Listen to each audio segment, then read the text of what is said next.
예, 사명이라는 찬양을 해주셨는데요. 우리 이건희 선생의 사명이라는 노래는 들을 때마다 아주 비장한 각오가 생기는 찬양입니다. 오늘 송년주의를 맞이해서 우리 김용호 장로님의 사명, 우리 가슴에 큰 도전과 울림을 주는 귀한 은혜의 찬양이었습니다. 감사를 드립니다. 다시 한번 어두운 세상에 빛으로 오시는 주님의 은총이 우리 가운데 임하기를 축복합니다. 우리는 지금 하루하루를 살얼음판 위를 걷는 것처럼 조심스러운 나날들을 보내고 있습니다. 이러한 상황에 어지간히 적응이 되었지만 지난 한 주간 내내 방향수칙 3단계로 격상이 되면 어떻게 예배를 드려야 될지 밤잠을 설치면서 참으로 고민이 많았던 한 주간이었습니다. 하지만 그렇기 때문에 이렇게라도 오늘 예배를 드릴 수 있어서 참 기쁘기도 합니다. 오늘은 한 해의 마지막 주일인 송년주일입니다. 항상 느끼는 거지만 마지막이라는 단어가 주는 울림은 매우 크다고 생각합니다. 마지막은 언제나 우리의 삶을 돌아보게 만듭니다. 값없이 받은 시간이라는 선물을 잘 활용하며 살아오셨는지요? 세월을 아끼지 못하고 시간에 떠밀리며 살아온 것 같아서 매우 아쉬운 순간이기도 합니다. 엄벙덤벙 갈팡질팡 우왕좌왕 걸어온 삶이 매우 부끄럽게 느껴지기도 합니다. 그럼에도 불구하고 지난 52주 동안 우리는 나름대로 최선을 다해 왔습니다. 예수 한번 잘 믿어보려고 애썼으며 세상에 있으나 세상에 속하지 않는 사람으로 살기 위해서 노력했고, 또 어두운 세상을 조금이라도 밝히기 위해서, 냉랭한 세상을 조금이라도 따스한 곳으로 바꾸기 위해서 우리는 진력을 다해왔습니다. 더 성심껏 하지 못했다는 자책은 있지만 그래도 신앙의 방향을 잃지 않고 살아온 것에 감사를 드립니다. 그러나 여전히 어려운 시기에 우리가 지금 살고 있습니다. 하지만 저는 이때야말로 다른 때보다 더 큰 하나님의 은혜를 사모하고 더 큰 하나님의 도움을 강력하게 요청해야 될 때라고 생각합니다. 지난날 제가 경험한 하나님은 기가 막힌 깊은 인생의 수렁에 빠진 우리를 건져내어 반석 위에 세우신 하나님이셨기 때문입니다. 저는 시편 말씀을 읽다가 어느 한 시편 말씀이 올 한 해 저의 삶을 혹은 우리 교우들의 삶을 그대로 요약해주는 말씀이라고 생각해요. 저 유명한 시편 40편 2절입니다. 나를 기가 막힐 웅덩이와 수렁에서 끌어올리시고 내 발을 반석 위에 두사 내 걸음을 견고하게 하셨도다. 저는 이 말씀이야말로 지난 한 해 우리 모두의 삶을 대변해주는 귀한 말씀이 아닌가 생각해 봅니다. 삶의 터전이 흔들리고 모든 일상이 무너졌을지라도 변함없이 우리를 굳건하게 붙들어 주시는 분이 하나님이셨기 때문에 이제 우리는 앞으로도 그렇게 역사하실 하나님의 은혜를 기대하며 믿음으로 나아갈 수 있는 줄로 믿습니다. 오늘 우리는 함께 여호수아의 말씀을 읽었습니다. 여호수아 24장의 말씀을 본문으로 채택하여 읽었습니다. 오늘 본문의 배경은 이런 내용입니다. 모세의 뒤를 이어 출애굽 공동체를 이끌었던 여호수아도 마침내 자기 생의 마지막 순간을 맞이하게 되었습니다. 여호수아는 많은 어려움을 겪으면서도 출애굽 공동체를 가나안에 정착하라고 하시는 하나님의 역사적 소임을 성공적으로 완수했습니다. 그는 이제 공적인 자리에서 물러나야 할 때가 되었음을 자각하고 모든 지파의 장로들과 재판관들과 공직자들을 세겜 땅에 불러 모았습니다. 그 말씀이 여호수아 24장 1절 말씀입니다. 여호수아가 이스라엘 모든 지파를 세겜에 모으고 이스라엘 장로들과 그들의 수령들과 재판관들과 관리들을 부르매 그들이 하나님 앞에 나와 선지라. 여호수아는 이 백성들의 대표들에게 그동안 하나님께서 이스라엘 백성들을 어떻게 이끄셨는지 상세하게 설명해 주었습니다. 유프라테스 강 저편에 살던 그들의 조상 아브라함을 부르신 이야기로부터 시작해서 출애굽의 과정, 그리고 가나안 정착에 이르기까지 하나님이 그 이스라엘 백성들을 어떻게 보호하시고 인도하시는지를 상기해 주었습니다. 사실 이 이야기는 이번 한 번만이 아닙니다. 여호수아서에 보면 너무나 자주 여호수아가 백성들에게 강조했던 말씀입니다. 여러분, 이렇게 모두가 다 아는 이야기를 반복했던 이유가 뭘까요? 이렇게 모두가 다 아는 이야기를 일부러 반복한 것은 그들 자신이 누구인지, 자신들이 하나님의 백성이라는 그 정체성을 재확인시켜주기 위해서 또 이야기하고 상기시켜 주었던 것입니다. 그들은 하나님이 세운 출애굽 공동체였습니다. 여러분, 공동체가 얼마나 중요한지 아십니까? 가족 공동체가 있을 수 있고, 교회 공동체가 있을 수 있고, 국가 공동체가 있을 수가 있습니다. 저는 공동체를 이렇게 정의합니다. 공동체란 공동의 기억을 간직한 사람들의 모임이다. 자, 여호수아의 말을 듣고 있던 이스라엘 백성들은 지금은 비록 가나안 정착 이후에 각지에 흩어져 살고 있지만 출애굽의 과정에서 함께 겪었던 시련과 아픔, 그리고 그 속에서 지속되었던 하나님의 구원의 섭리를 떠올리며 자기들이 운명 공동체임을 재확인할 수가 있었던 것입니다. 교회라는 공동체 안에서 자기가 경험한 신앙의 이야기를 혼자 간직하지 않고 다른 사람들과 간증하며 나눌 때 그 신앙의 이야기는 자신은 물론 그 공동체에 소속되어 있는 많은 사람들이 은혜를 받는다는 사실입니다. 이번 코로나 상황을 통해서 비대면 영상 예배 드리면서 우리 교우들은 교회 공동체가 얼마나 소중한 공동체인가를 실감했을 것입니다.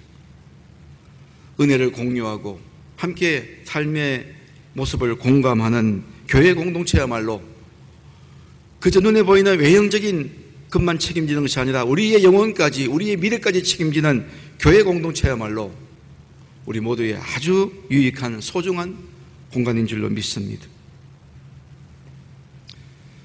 하나님의 섭리를 그림 이야기로 표현하는 독일의 동화 작가 유타 바우어라는 사람이 있는데, 이분이 쓴 할아버지의 천사라는 유명한 그림책이 있습니다.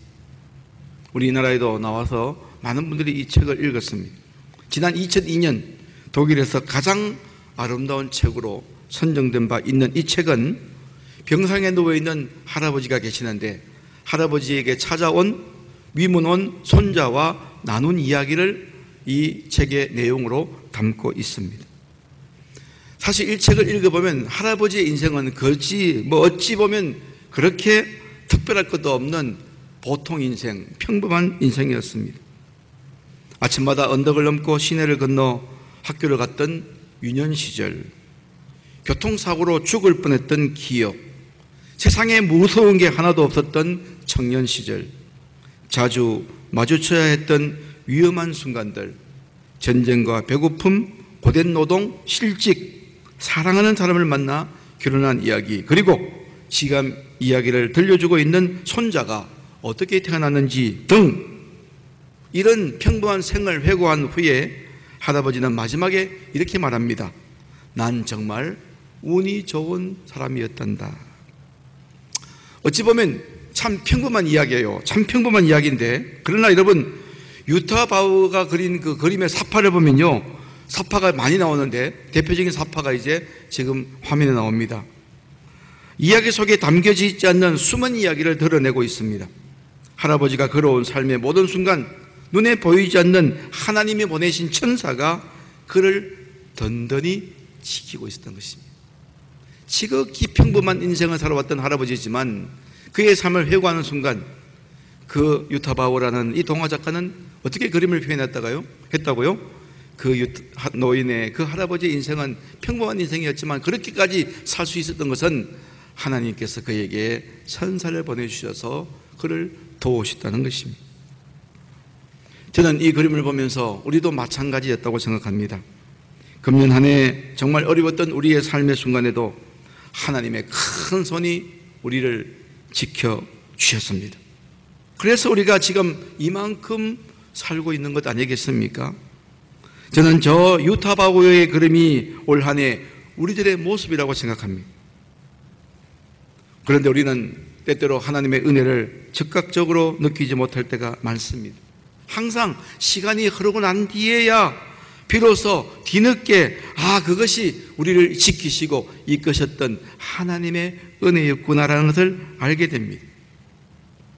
그러나 여러분, 하나님의 은혜는 더딘 것처럼 보여지지만 하나님은 우리를 정확한 때에 정확한 방법으로 지키시고 보호하시는 하나님이신 줄 믿습니다. 자, 이렇게 이제 여호수아가 백성들의 장로에게, 백성들의 대표들에게 하나님께서 이렇게 함께 하셨다는 것을, 그 은혜를 상기시켜주고 난 뒤에 명령합니다. 어떤 당부를 합니까? 이제 남은 생에 하나님을 더 경외하고 하나님을 신실하게 섬기라고 당부하고 있습니다. 여호수아 24장 14절입니다. 그러므로 이제는 여호와를 경외하며 온전함과 진실함으로 그를 섬기라. 너희의 조상들이 강 저쪽과 애굽에서 섬기던 신들을 치워버리고 여호와만 섬기라. 저는 이 여호수아 24장 14절 말씀을 읽는 순간 머리에 스쳐 지나가는 십계명이 생각나는데, 십계명의 제1계명이 생각났습니다. 출애굽기 20장 3절이죠. 너는 나 외에는 다른 신들을 내게 두지 말라. 왜 이런 십계명이 생겼는지 아십니까? 왜 1계명이 생겼는지 아십니까? 왜 하나님의 은혜를 상기하고 난 뒤에 이 여호수아가 백성들의 대표들에게 지금까지 믿던 이상한 신들 다 치워버리고 오직 하나님만 섬기라고 했을까요?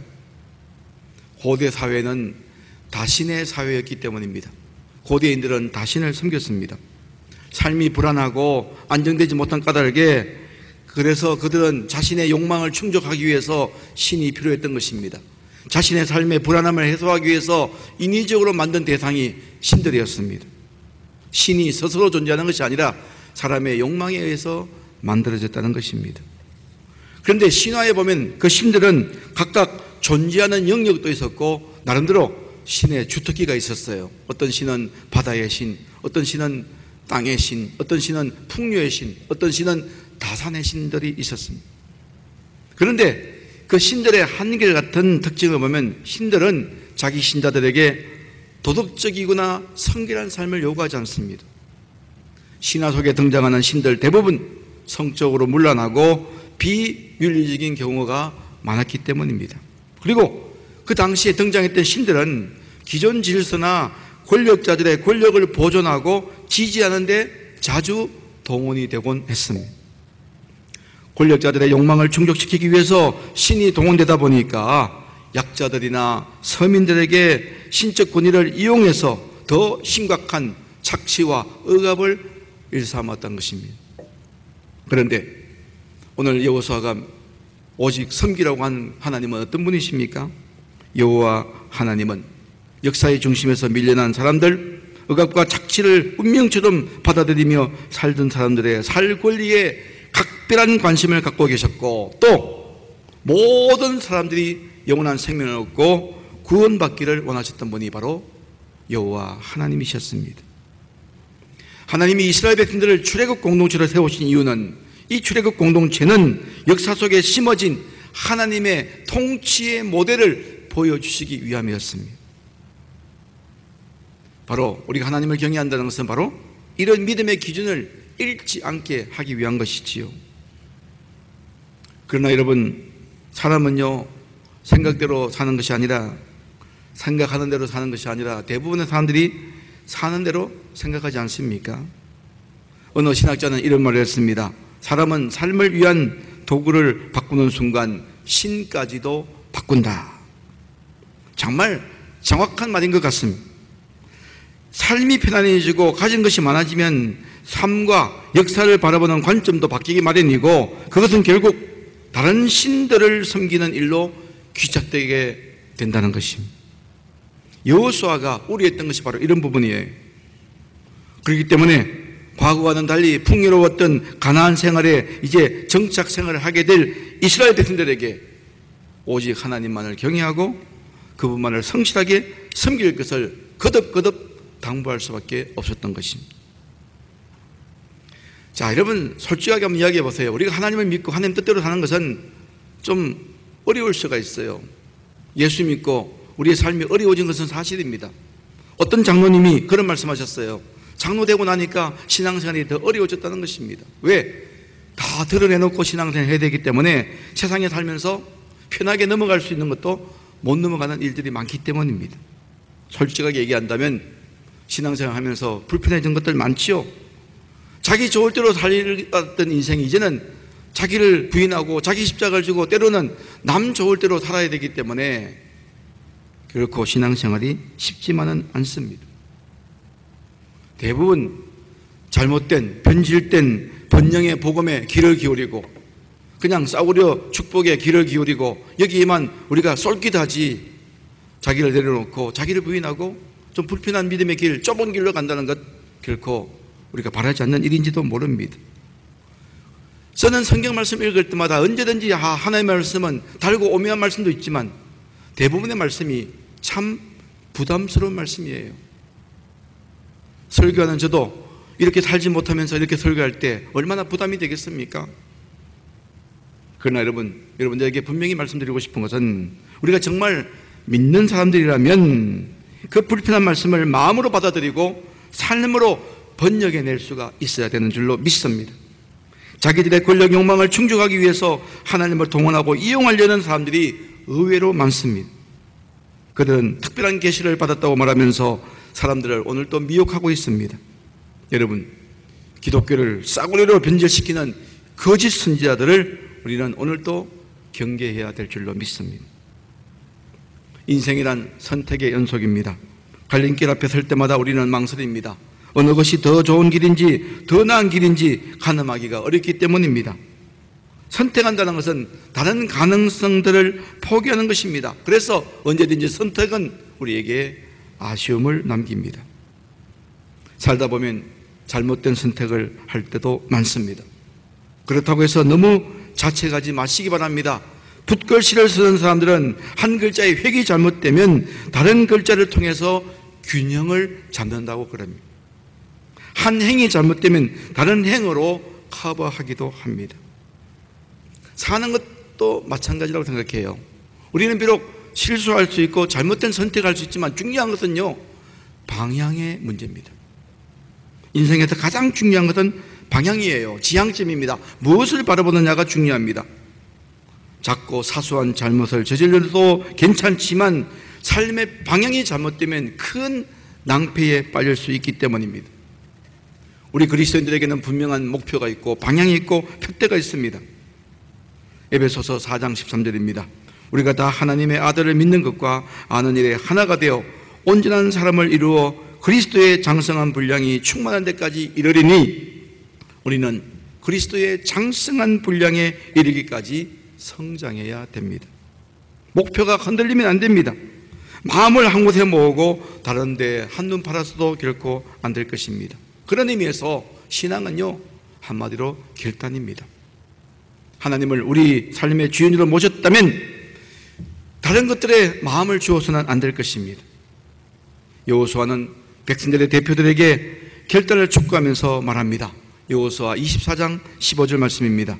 만일 여호와를 섬기는 것이 너희에게 좋지 않게 보이거든 너희 조상들이 강 저쪽에서 섬기던 신들이든지 또는 너희가 거주하는 땅에 있는 아모리 족속의 신들이든지 너희가 오늘 섬길 자를 찾아라 택하라 오직 나와 내 집은 여호와를 섬기겠노라.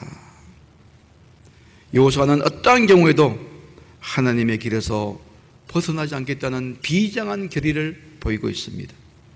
여러분, 우리가 연말이니 연초가 되어서 이렇게 결단하는 것이 얼마나 중요한지 아십니까? 때로는 이 결단이, 이 결의가, 이 단호한 결심이 우리의 삶을 지킬 때가 많기 때문입니다. 독일 나치 수용소에서 살아남아서 비인간적인 수용소에서의 삶을 세상에 폭로했던 폴란드 출신의 유대인 작가 프리모 레비는 이것이 인간인가라는 자신의 책에서 수용소가, 나치 포로 수용소가 얼마나 비참한 것이고 얼마나 심각한 인간을 학대하는 것인지를 말하고 있습니다.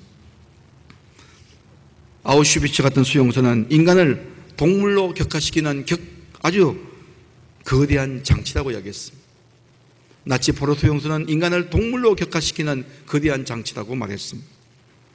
이 작가 프리모 레비는 훗날 그곳에서 벌어진 일을 정언하기 위해서라도 반드시 수용소에서 살아남겠다는 의지를 품고 수용소 안에서 자기를 지키기 위해서 최선을 다했습니다. 그 책에 보면 이런 내용이 있습니다. 우리가 아무런 권리가 없는 노예일지라도 가전 수모를 겪고 죽을 것이 확실하다 할지라도 우리에게는 한 가지 능력이 남아있다. 마지막 남은 것이기에 온 힘을 다해 지켜내야 한다. 그 능력이란 바로 그들의 불의와 잘못된 종교 신념에 동의하지 않는 것이다. 우리는 얼굴을 날마다 깨끗이 씻어야 한다. 그것은 우리 자신에 대한 존중과 청결함 때문이다. 우리는 힘이 들어도 비틀거리지 말고 몸을 똑바로 세우고 그래야 한다. 그것은 나치 수용소의 규정을 따르기 위해서가 아니라 하나님이 부여하신 천부적 인격의 사람으로 살아남기 위해서다. 여러분, 믿음으로 산다는 것은 바로 이런 것입니다. 세상이 아무리 어두워도 그 어둠의 일부가 되지 않겠다고 결심하는 것, 세상이 아무리 냉혹해도 따뜻한 사람이 되겠다는 결심을 포기하지 않는 것, 저는 이것이 바로 믿음으로 사는 것인 줄로 믿습니다. 이제 여호수아의 단호한 결심을 들은 백성의 대표들은 자기들도 이렇게 화답합니다. 여호수아 24장 16절입니다. 백성이 대답하여 이르되 우리가 결단코 여호와를 버리고 다른 신들을 섬기지기를 하지 아니하오리니. 여호수아의 말을 들었던 백성의 대표들, 그들도 여호수아 당신이 하나님을 섬긴 것처럼 우리도 하나님을 잘 섬기겠다고 말했던 것입니다. 여러분, 나쁜 습관도 전염되지만 좋은 습관도 전염된다는 사실을 기억하십니까? 한 사람이 결단하면, 한 사람이 비장한 결단을 하면 다른 사람도 따라오기 마련이에요. 여러분, 혹시 TV에 나오는 동물의 왕국 보신 적이 있습니까? 저 세렝게티 초원에 동물의 왕국을 보면 그 수많은 누우떼들이 막 그냥 수백 마리가, 수만 마리가 달려갑니다. 장관을 이룹니다. 그런데 그 누우떼가 잠시 발걸음을 멈춰요. 왜 멈춥니까? 앞에 강이 있기 때문이에요. 그런데 그 강 안에는 하만이 또 아그니, 이 누우떼들의 천적들이 그 물속에 도사리고 있습니다. 그래서 누우떼들은 물을 찾아서 이제 새로운 초원을 찾아서 저 강을 건너야 되는데 앞에 파도가 넘실거리고 또 악어떼가 살아있는 그 강을 건너기가 쉽지 않아요. 그런데 중요한 것은요, 그 중에 한 마리의 누우가 결단하고 뛰어들면요, 그 다음부터 어떻게 됩니까? 그 수많은 누우떼들이 다 물속에 뛰어들어서 강을 위험하지만 헤엄치면서 다 강을 건넙니다. 물론 몇 마리는 결국 강에서 희생을 당하지만 대부분의 누우가 어떻게 되죠? 다 강을 건너가게 되는 것입니다. 믿음으로 산다는 것은 바로 이런 것입니다. 제가 좋아하는 고사성어 가운데 이런 단어가 있습니다. 백척간두 진일보라는 단어가 있습니다. 백척간두 진일보. 한 척이 30m니까 30cm니까 백척은 30m의 높이입니다. 간두란 말은 우리 10월에 보면 빨랫줄 높이 올리는 긴 장대 끝을 말해요. 백척간두란 아주 높은 장대 끝, 더 이상 나갈 수 없는 막다른 길목을 말합니다. 그런데 거기서 진일보하라고 명령합니다. 이 말은 어떤 뜻일까요? 우리 안에 있는 어떤 겨자씨만한 집착이나 미세한 자존심과 고정감정도 버리고 나아갈 때 나아가야 된다는 것입니다. 아슬한 장대 끝에서 한 걸음을 더 내딛는 것이 바로 신앙의 용기입니다. 믿음의 백성들이 그렇게 살았습니다. 법궤를 어깨에 맨 제사장들은 파도가 넘실거리는 홍해와 요단강 속으로 발걸음을 옮겼습니다. 그 순간 물이 길을 만들어냈습니다. 베드로는 예수님께 나아가기 위해서 한 번도 걸어보지 못했던 파도가 일렁거리는 바다 위를 걸었습니다. 예수님은 멸시천대 십자가를 지심으로 생명의 길을 여셨던 것입니다. 여호수아가 이렇게 확고한 길을 밝히자 다른 사람들도 그 결심에 동참하기 시작했습니다. 입으로 고백한다는 것은 얼마나 중요한지 몰라요. 백성들의 대표들은 여호수아가 들려주었던 하나님의 역사 계획과 섭리의 은총을 이제 자기들의 입으로 진술하고 자기들의 입으로 고백하고 자기들의 입으로 말하면서 모든 백성들에게 하나님의 은혜를 상기시켜 주었습니다. 이 말씀 이런 말씀이죠. 여호수아가 고백했던 내용들이 다시 백성들의 지도자들이 고백하고 또 백성들의 대표들이 고백했던 그 내용들이 백성들에게 전달되었다는 것입니다. 우리가 입으로 시인하는 순간 그 기억은 우리의 몸과 마음에 새겨지게 되는 것입니다. 그 옛날 모세는 하나님의 섭리를 돌아보며 그 놀라운 은총의 신비를 이스라엘 백성들에게 날마다 이렇게 상기시켜 주었습니다. 신명기 32장 11절 이하의 말씀입니다. 마치 독수리가 자기의 보금자리를 어지럽게 하며 자기의 새끼 위에 너풀거리며 그의 날개를 펴서 새끼를 받으며 그의 날개 위에 그것을 엎는 것 같이 여호와께서 홀로 그를 인도하셨고 그와 함께한 다른 신이 없었도다. 여러분, 우리 역시 이스라엘 백성들처럼 하나님의 은혜를 잊고 살았으니 이제 한 해를 보내면서 우리도 다짐하고 비장한 결의를 해야 될 줄로 믿습니다.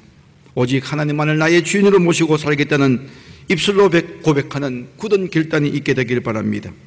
하나님의 마음을 우리 마음에 접속시키고 그 마음을 따라 우리의 마음을 조율하고 하나님의 손과 발이 되는 삶을 살 수 있게 되기를 바랍니다. 이것이 새해를 앞에 둔 우리의 장한 결심이 되어야 되는 줄로 믿습니다.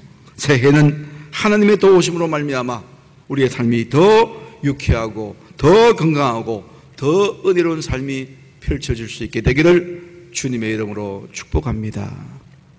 주신 말씀을 기억하시면서 우리 함께 잠시 묵상으로 기도하기를 원합니다.